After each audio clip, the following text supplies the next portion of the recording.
नमस्कार। मैं रुपेंद्र कुमार शाह आज एक नए टॉपिक को लेकर आपके सामने फिर से हूँ। आज मैं आपसे चर्चा करूँगा मापन, मेजरमेंट। बोलचाल की भाषा में हम कहते हैं उसको परीक्षा, फिर कभी कभी हम बोलते हैं मूल्यांकन। तो ये सब क्या है और एनईपी 2020 में जो मार्गदर्शी सिद्धांत दिए गए हैं, जो अलग अलग पहलू कि हम मापन क्यों करें, कैसे करें और मापन है क्या, इन सब पे अब मैं प्रतिदिन एक एक वीडियो आपके सामने रखूँगा और उस पर चर्चा करूँगा। जो मेरे विचार है वो प्रकट करूँगा। आज हम बात करते हैं, जब भी मापन की बात होती है तो दो मुख्य बिंदु आते हैं। तो एक आता है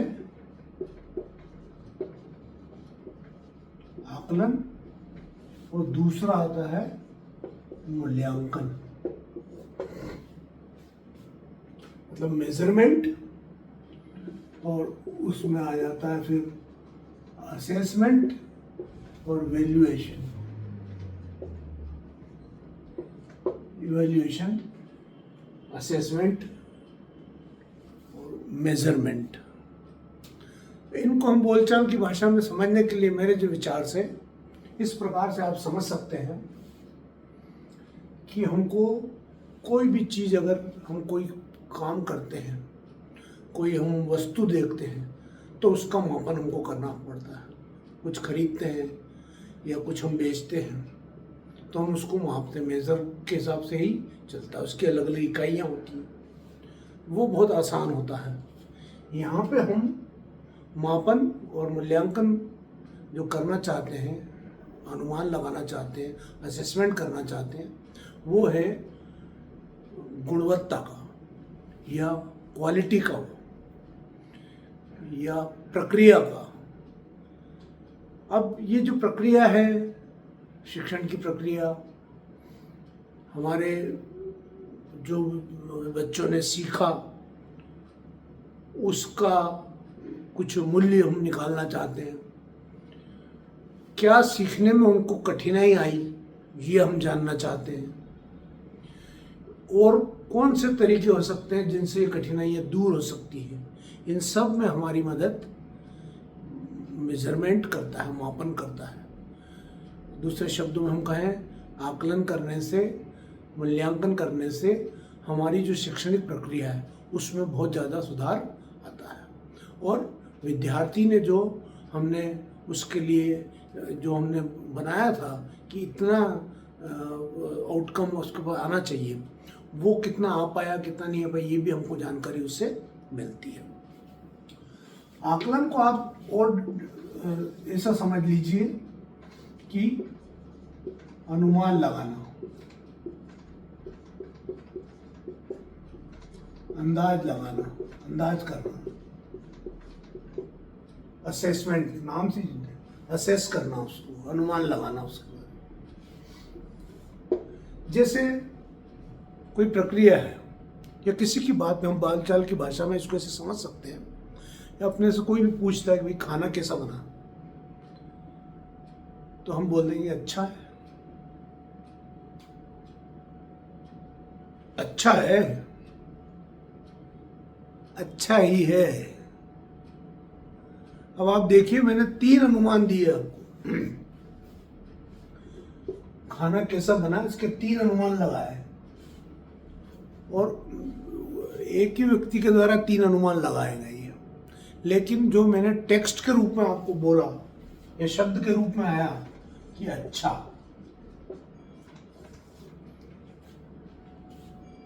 अब इस अच्छा को हम 2-3 दृष्टि से देखना पड़ेगा।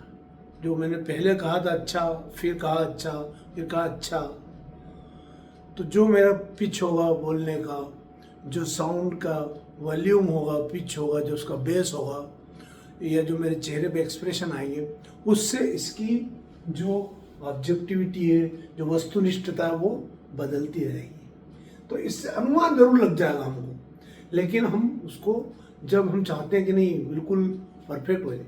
इसी तरह हम बच्चे आते हैं, उनको मान लो किसी परीक्षा हाल से बाहर 2-3 बच्चे निकले, उनसे आपने पूछा कि भाई तुम्हारा पेपर कैसा गया।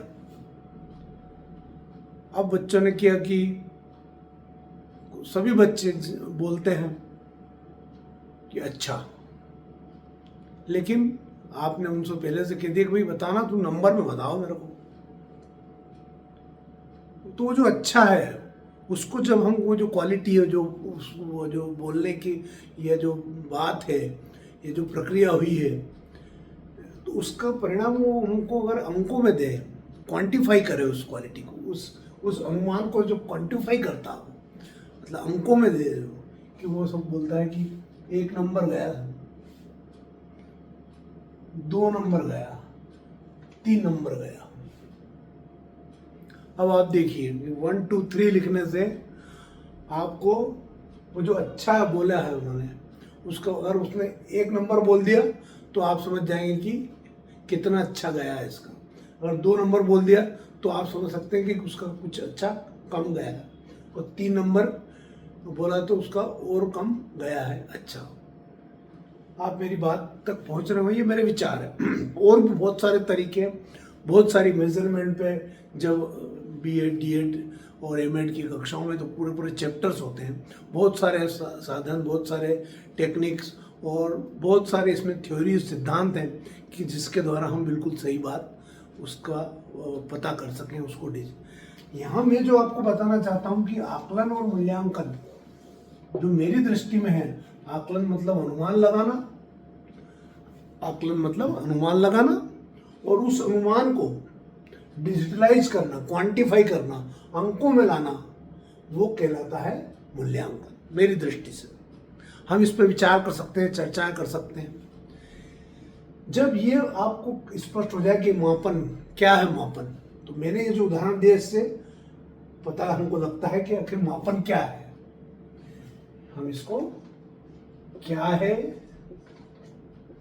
क्यों और कैसे, इस प्रकार से हम इसमें आगे चलेंगे।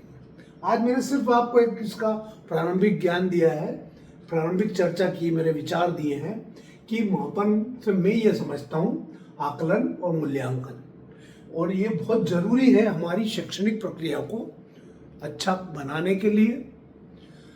सतत मूल्यांकन जो हम बात करते हैं, सतत आकलन की जो बात करते हैं, ये किसी भी प्रक्रिया में हमेशा होता रहता है। कोई भी प्रक्रिया में आप खाना बनाते हैं, आप कहीं जाते हैं, घूमने जाते हैं, इसमें आकलन और मूल्यांकन लगातार चलता रहता है।